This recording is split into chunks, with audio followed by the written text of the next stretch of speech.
Mike had always been the guy who played by the rules. He was reliable and hardworking, the friend everyone could count on, the dependable coworker, and the neighbor who waved every morning as he walked his golden retriever, Buddy, down quiet suburban streets.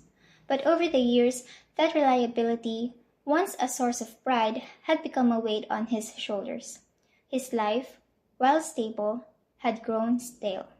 At 53, Mike had a respectable career as a middle manager at a tech company. The work wasn't glamorous, but it paid the bills. He owned a modest home in the Midwest that was fully paid off, and his practical sedan, though outdated, ran perfectly. On paper, his life seemed enviable. Yet, it was the time between work and sleep that weighed on him most. Weekends stretched on endlessly, with Buddy's companionship his only relief from the silence. Loneliness had crept in slowly, like a thief. At first, Mike hadn't noticed it. His days filled with work, deadlines, occasional drinks with coworkers, and mundane tasks. But after years of failed relationships and watching his friends pair off, loneliness had become an ever-present shadow. He couldn't ignore it anymore. Mike's romantic history was a series of heartbreaks, starting with his marriage. At 32, he had married the woman he thought was his soulmate. They shared a cozy home, made plans for the future, and even talked about having kids someday. But by the time he turned 37, they were filing for divorce. His ex-wife had called him dull, saying she felt suffocated by their predictable life. Mike had tried to give her the stability he thought every woman wanted: consistent, steady, and reliable. Instead, she left him for someone more adventurous, a personal trainer who whisked her off to Europe, while Mike sat alone in their half-empty house, replaying every argument in his head and wondering where he had gone wrong. The years that followed were a mix of hope and frustration. Mike wasn't one to wallow. He threw himself back into the dating pool, attending singles mixers, accepting setups from friends, and eventually embracing the world of online dating. But dating in his 40s and 50s was a minefield. Most of the women he met seemed to have a checklist of requirements he couldn't meet. He wasn't exciting enough, wealthy enough, or charming enough.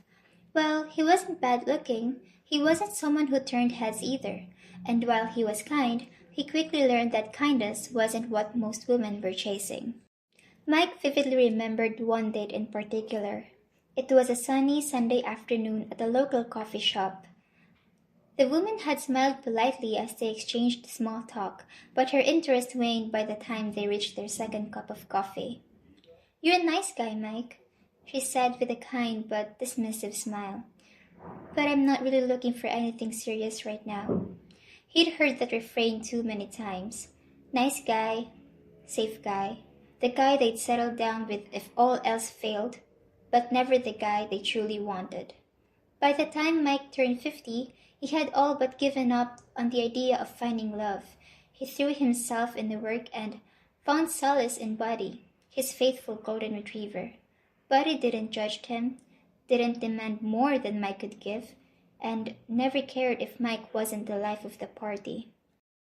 Tom had been Mike's high school buddy, the guy who always marched to the beat of his own drum. Where Mike was cautious and methodical, Tom was spontaneous and fearless. He had a knack for landing on his own feet, no matter how risky the leap. While Mike was studying for finals in college, Tom was backpacking through Europe, crashing on strangers' couches, and bartending to fund his adventures.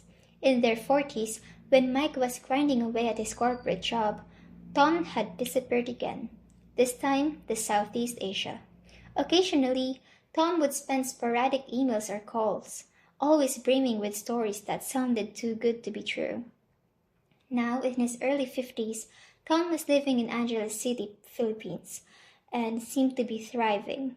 His social media was filled with pictures of white sand beaches, vibrant night markets, and selfies with beautiful smiling women. "Living the dream," his captions read. Tom's phone calls were even more persuasive. "Mike, you're killing yourself over there," Tom would say. "You're working your ass off for what? To sit at home alone every night?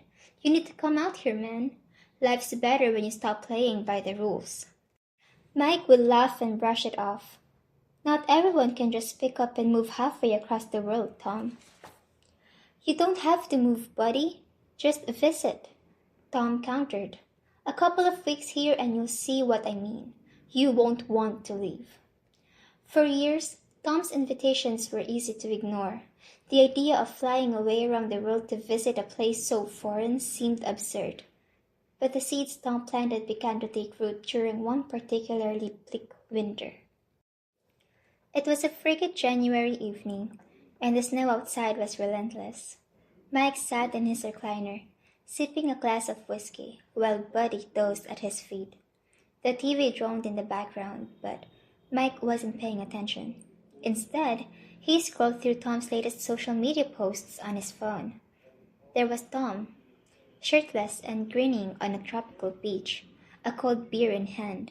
Another photo showed him surrounded by friends at a bar, laughing and toasting. Then came the videos. Tom strolling through lively streets packed with food stalls, the hum of a bustling market audible in the background. What am I even doing here? Mike muttered to himself. He looked around the room. The walls were bare except for a few family photos. The furniture was functional but uninspired, the kind you buy on sale without much thought. His house felt more like a storage space for his body than home.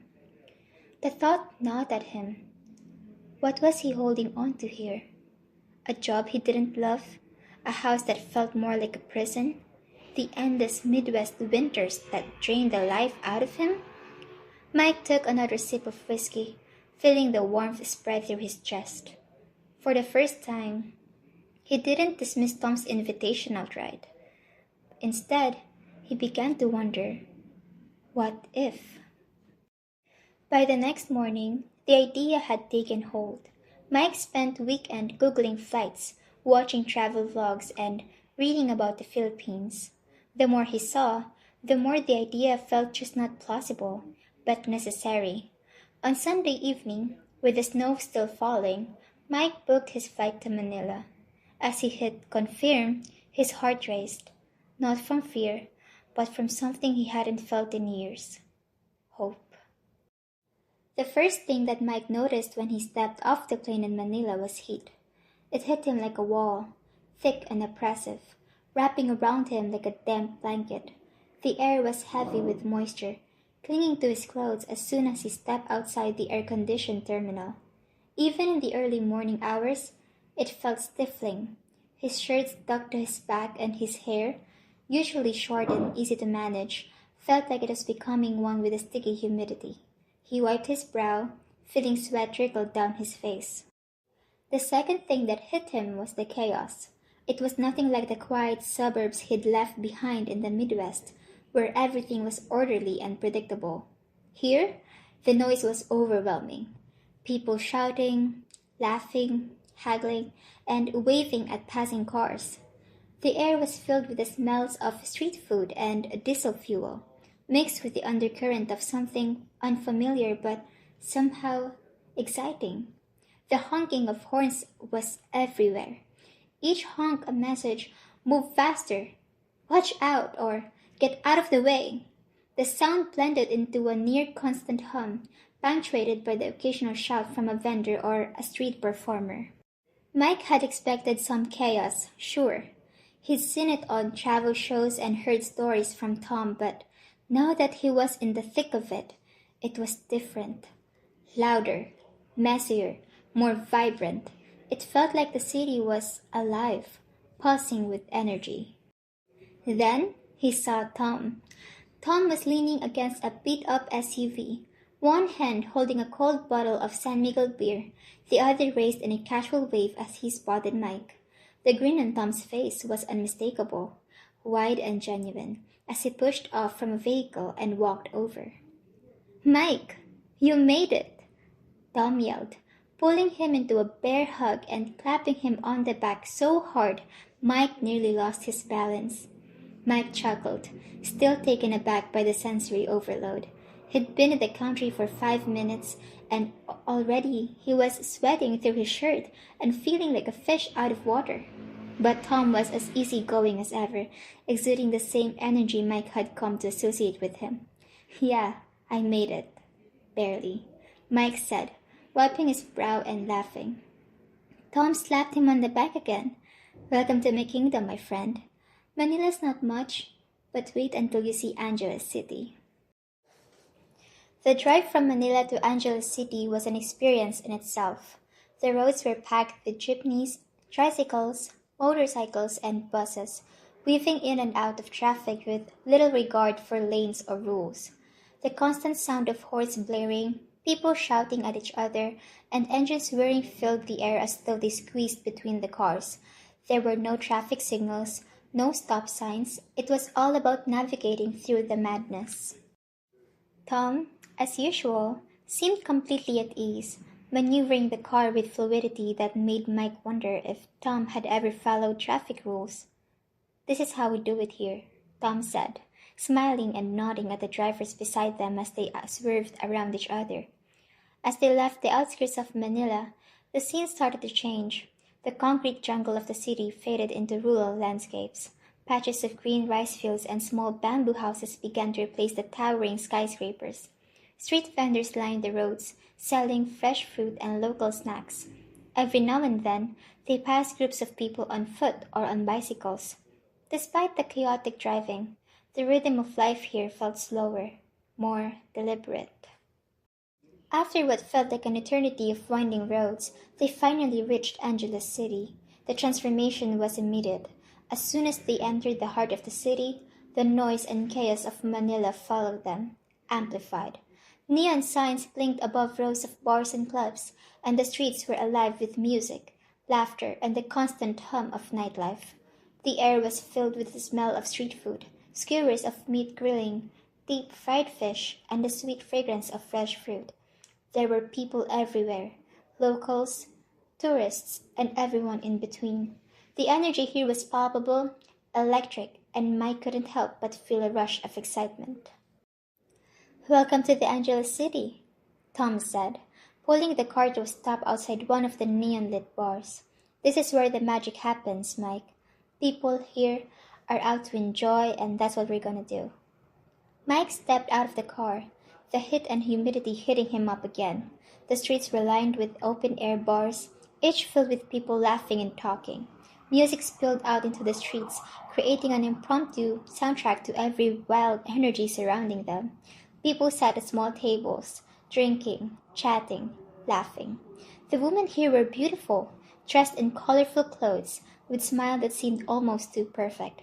They waved out and called Tom as he walked by, each greeting him warmer than the last. Mike was overwhelmed by the sheer vibrancy of it all. Tom wasted no time showing Mike around. They hit a few bars that first night, and the attention Mike received was unlike anything he had ever experienced back home. Women approached them with easy smiles and flirtatious energy, inviting them to join their tables, offering drinks, and asking questions about Mike's life. It felt like being a celebrity, the center of attention in every bar they entered. For a man who had spent most of his life in relative anonymity, the experience was both thrilling and disorienting. Back home, he was practically invisible to women. Here, he was suddenly the center of their universe. They hung on every word he said, laughing at his jokes, touching his arm, making him feel important. Mike didn't know how to process it. It was like stepping into a parallel universe where he wasn't just a 53-year-old man trying to survive another lonely evening in his quiet house. Later that night, after a few too many drinks, Tom pulled Mike aside. "Don't get too excited," he warned, his voice low but serious. "A lot of these girls are working. Their job is to make you feel like a king and to make sure you spend like one. You're just a mark, Mike, a ticket to their next payday. Enjoy the attention, but don't lose your head." Mike nodded, processing the words but still struggling to fully grasp the reality of the situation. He'd been in Angeles City for only a day and Already it felt like his life had been turned upside down. The next few days were a blur of new experiences. Tom took Mike to local food stalls where they sampled everything from skewered meats to tangy sour soups. They spent the day at a nearby beach where the sand was soft and the water warm. Mike felt like a tourist in his own life, and for the first time in a long time, he was excited. It was the nightlife, however, that truly captivated him. Each evening, they returned to the bars where the energy was electric. The women were stunning, the drinks were strong, and Mike couldn't help but feel a sense of possibility. This wasn't his life back home. This was something new, something exhilarating. It was on their third night out that Mike met Mary Joy. Mary Joy was sitting at the far end of the bar, her long black hair cascading over her shoulders, shimmering slightly in the dim light. She wasn't the flashiest woman in the room. No sequin dress, no heavy makeup, no exaggerated lashes. She doesn't need any of that to catch Mike's attention. There was something about her calm, understated presence that seemed to draw him in, like a magnet pulling him closer. The other women in the bar were loud and vibrant, each one playing her part to perfection, offering flirtatious glances or easy conversation. But Mary Joy wasn't like them. She sat quietly, nursing a drink, her eyes scanning the room as if she was waiting for something or someone. As if on cue, their gazes met across the crowded space. It was a fleeting moment, just a glance, but it felt like the entire world stopped for a second. Her eyes were warm and inviting, and when she smiled, it wasn't a practiced gesture. It was genuine, like a soft invitation to approach. Mike's heart skipped a beat, and for the first time since he'd arrived in Angeles City, he felt his breath catch. "Go talk to her," Tom urged, nudging Mike in the ribs. Mike snapped out of his trance and shifted uncomfortably in his seat. "I don't know." Mike hesitated, suddenly self-conscious. What was he supposed to say to her? He wasn't exactly the smoothest guy at the bar, and she seemed different. Not like the others who had approached him with easy smiles and practiced lines. Mary Joy was quieter, more reserved. She didn't look like she needed him to be there. But before Mike could second guess himself further, Mary Joy made the first move. She stood up from her seat, her steps light and purposeful, as she walked over to him with a shy but confident smile. "Hi, I'm Mary Joy," she said, her voice soft but steady, carrying just enough warmth to make Mike feel at ease. He blinked, a bit caught off guard by her directness, but smiled back, doing his best to mask the nervousness rising in his chest. "Hi, I'm Mike," he replied, his voice a little rougher than he'd intended. "Nice to meet you." They started talking almost immediately, falling into an easy conversation as they had known each other for years. Mike found himself sharing stories about his life back in the States, his job, his failed relationships, his dog, Buddy. He'd never been one to open up easily, but with Mary Joy, it felt different. She listened intently, nodding and laughing at his jokes, asking questions and making him feel like his words truly mattered. She didn't interrupt, didn't glance at her phone, didn't look around the room for someone else to talk to. Mary Joy's attention felt like a gift, one he hadn't experienced in years. As they spoke, Mike found himself more and more drawn to her. She had a warmth in her eyes, a natural charm that wasn't born from flirting or playing games. There was something pure and unpretentious about her, something he hadn't realized he was missing. She wasn't trying to impress him. She was just being herself, and for Mike, that was refreshing. When she shared a story about her childhood, how she grew up in a small village outside of Angeles City, helping her mother raise her younger siblings, Mike felt a pang of guilt. Here was a woman who had faced real challenges, who worked hard for the things she had, and yet she had this quiet, unshakable confidence that radiated from her, making it impossible not to be captivated. She's different, Mike told Tom later that night as they walked back to their hotel. Tom gave him a look, one that Mike had come to recognize over the years, a mix of skepticism and warning. They all seem different at first, Tom said with a shrug. Just don't lose your head over this, okay? Remember what I told you about these girls. Mike nodded absently, but deep down, he didn't think Mary Joy was like the others.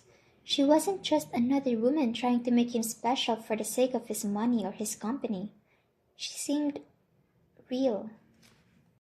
For the next few days, Mike spent every moment he could with Mary Joy. They went out to dinner at local eateries, where she introduced him to dishes he'd never tasted before: tender pork adobo, steaming bowls of sinigang, and sweet sticky rice wrapped in banana leaves. They strolled through the markets, where she bargained with street vendors in rapid-fire Tagalog, charming them with her easy smile and gentle voice. She showed him her favorite places in Angeles City, the small, quiet spots hidden away from the bright lights and crowded bars. One afternoon, she took him to visit her family. It wasn't what Mike had expected. There were no elaborate dinners or formal introductions. Instead, they sat around a small wooden table, eating simple food and sharing stories. Her family made him feel at home, offering him food with a warmth that was both humbling and comforting. He could see how much Joy cared for them, how deeply she was rooted in her family and culture. By the time his trip came to an end, Mike knew he was in trouble. He had spent every moment with Mary Joy, and he hadn't felt this way about anyone in years. There was a connection between them that he hadn't felt with anyone else, an emotional intimacy that went beyond physical attraction. She wasn't just beautiful, she was genuine. As he stood at the airport, preparing to board his flight back to the States, Mike pulled her into a tight embrace. "I'll come back, Mary Joy," he promised, his voice thick with emotion. "I don't know when, but I'll come back for you." She smiled at him, her eyes glistening with unshed tears. "I'll wait for you," she whispered, pressing her cheek against his chest. The promise felt easy to make in that moment. They both knew it wouldn't be the last time they saw each other. Mike kept his word. Over the next year, he returned to Angeles City 5 times, each trip strengthening his feelings for Mary Joy. Every visit was a little harder to leave, and with each goodbye, it became clearer to Mike that he couldn't imagine his life without her. On his 5th visit, he knew that this time would be different.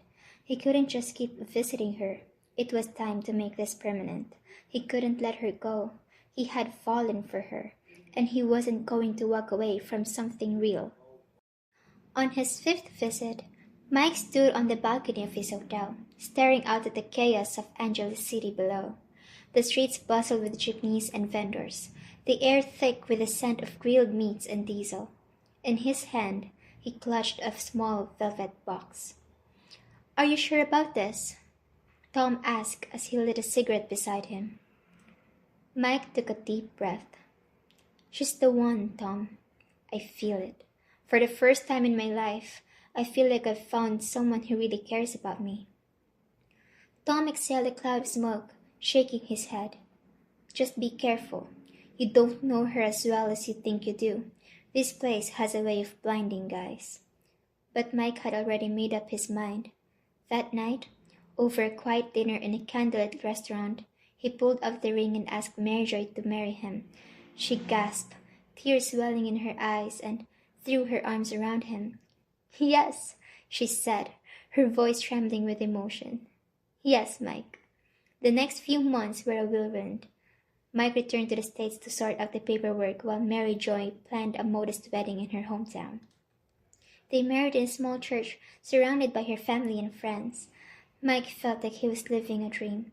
"I told you it would happen for you someday," Tom said at the reception, raising his glass. "I just hope you know what you're doing." After the wedding, Mike returned to the States alone to prepare for Mary Joy's move. The process of getting her visa took nearly a year, but Mike was patient. They talked every day over video calls, counting down the days until they could be together again. Finally, the day came. Mike waited at the airport with flowers in hand, his heart pounding as Mary Joy walked through the arrivals gate. She looked stunning, her smile lighting up the room as she ran into his arms. "Welcome home," he whispered, holding her tight.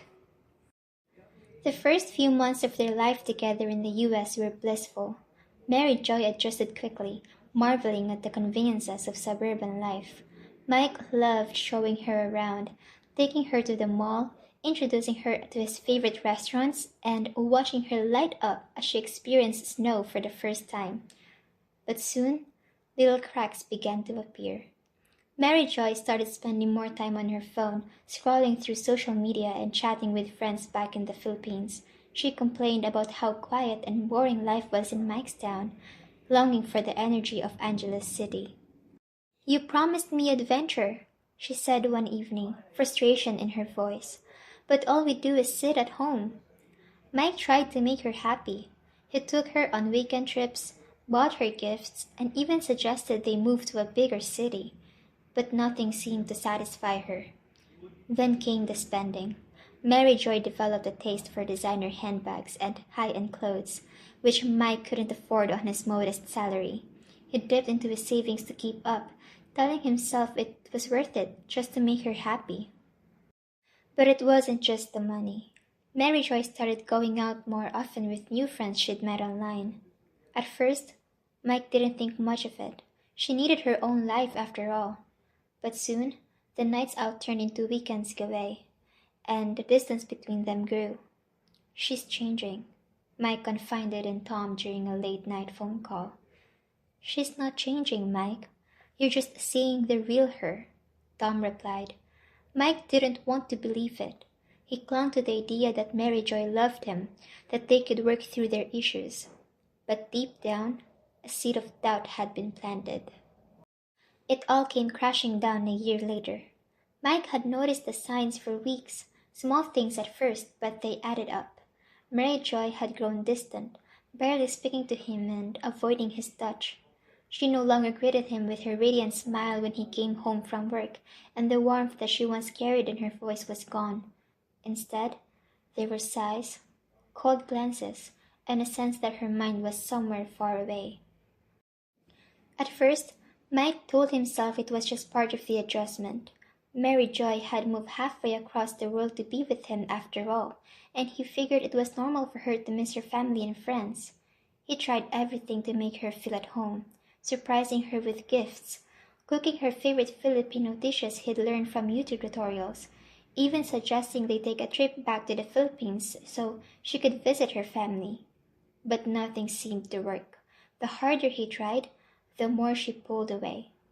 Then came the phone.